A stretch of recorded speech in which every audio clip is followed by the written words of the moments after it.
Curved surface area of A cone. Curved surface area అంటే top bottom కాకుండా just sides ఉన్నది మాత్రమే మనం ఫార్ములాలో తీసుకుంటాం కర్వ్డ్ సర్ఫేస్ ఏరియా. ఇప్పుడు కోన్కి స్లాంట్ హైట్ ఉంది, సర్కిల్ ఉంది కదా, ఇది సర్కిల్ అన్నమాట. ఈ సర్కిల్ని ఇక్కడ తీసుకుంటాం. ఇక్కడ తీసుకున్నప్పుడు సెక్టార్గా మిడ్ పాయింట్ 0 పెట్టేస్తాం. ఇక్కడ ఉంది కదా, ఇక్కడ మిడ్ పాయింట్ 0 ఓ పెట్టేస్తాం. ఓ పెట్టేసిన తర్వాత దీన్ని డివైడ్ చేస్తాం. ఏబీగా సెక్టార్గా డివైడ్ చేస్తాం. సెక్టార్గా డివైడ్ చేసినప్పుడు సెక్టార్ తీసేస్తే మనకు రేడియస్ వస్తుంది. ఆ రేడియస్ ఇదన్నమాట. ఇక్కడ ఇప్పుడు మనం దీన్ని డివైడ్ చేస్తే ఇక్కడ సెమీ సర్కిల్ అవుతుంది, ఇక్కడ కొద్దిగా మిగులుతుంది కదా. దీన్ని మనం సెమీ సర్కిల్ని సైడ్ తీసుకొని ఇప్పుడు మనం దీన్ని డివైడ్ చేస్తే ఏ షేప్ వస్తుంది? రెక్టాంగిల్ వస్తుంది. రెక్టాంగిల్ ఈక్వల్ షేప్లో రాదు, సర్కిల్ వస్తుంది. సర్కిల్ ఇదే సెమీ సర్కిల్లో సగం కాబట్టి ఇది కాదు. అయితే ఇప్పుడు మనం దీన్ని ట్రయాంగిల్గా మార్చుకుంటాం. ట్రయాంగిల్గా డివైడ్ చేస్తే అన్ని పార్ట్స్ ఈక్వల్ అవుతాయి కాబట్టి ట్రయాంగిల్గా తీసుకుంటాం. ట్రయాంగిల్స్ ఇందులో ఎన్ని వస్తే అన్ని తీసుకుంటాం. ఫర్ ఎగ్జాంపుల్ ఇక్కడ రాసినాం B1, B2, B3, B4 అని and so on.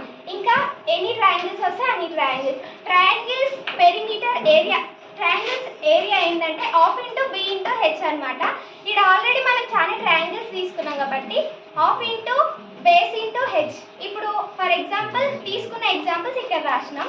Half into B1 into L. L ఎందుకంటే స్లాంట్ ఏరియా ఉంటుంది కాబట్టి హైట్ని మనం కోన్కి ఎల్గా తీసుకుంటాం. Half into B1 into L, half into B1 into L, half into B2 into L, half into B3 into L, half into B4 into L, ఇంకా so on. ఇంకా మనం ఎన్ని ట్రయాంగిల్స్ తీసుకుంటే అన్ని ట్రయాంగిల్స్ సో ఆన్. అయితే మనం దీనిలో common తీస్తే అన్నిట్లో ఆఫ్ అన్నిట్లో ఆఫ్ మనకి కామన్ వచ్చింది. నెక్స్ట్ ఎల్ వచ్చింది ఇంటూ ఎల్ అంటే B1కి సపరేట్గా ఎల్ రాస్తున్నాం కాబట్టి ఎల్ ఎల్ ఎల్ ఇలా ఏమంటారు, ఎల్ అనేది మళ్ళీ కామన్ వచ్చింది. నెక్స్ట్ B1, B2, B3 ఇక్కడ నంబర్స్ వేరు ఉన్నాయి అంటే 1, 2, 3 పార్ట్స్గా డివైడ్ చేసినాం కాబట్టి 1, 2, 3 అని వేసుకున్నాం కాబట్టి ఇది సపరేట్ అనమాట. కాబట్టి దీన్ని ఇంటూ చేసేసి half into L into B1 plus B2 plus B3 వేసుకుంటాం. దీనిలో కామన్ దీన్ని ఫార్ములాలో చేంజ్ చేసుకుంటే ఈ B1, B2, B3 అనేది సర్కంఫరెన్స్ ఆఫ్ సర్కిల్ అవుతుంది. Circumference of circle 2πr.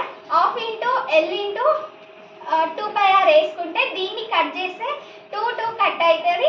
ఇక్కడ 1ని మనం తీసుకోం కాబట్టి πrl. Thank you.